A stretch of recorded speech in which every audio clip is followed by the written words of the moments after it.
مش عايزاه اتفضلي يا تقري استاذه الفنجان كملي يا ستي. بعد اذنك. ده مش فنجان، خلاها ده تقرا فنجان له هي. هو. ده على فنجاني انا. بصي المشاكل خلاها اللي تقول جايه لك بتحب بالطريق، واحد مش عارفه انت كمان. جايه لك مشاكل كبيره جدا يا راجل وفيها صدقني بوليس، ان انا ما صدقتش نفسي. وفيها بوليس.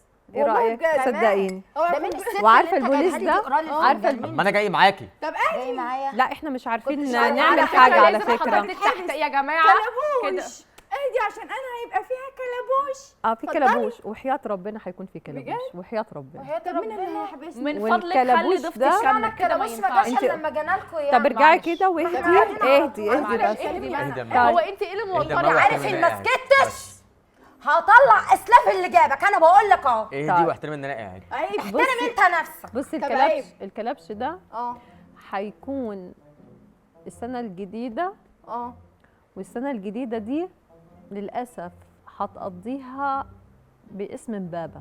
اسم مبابا.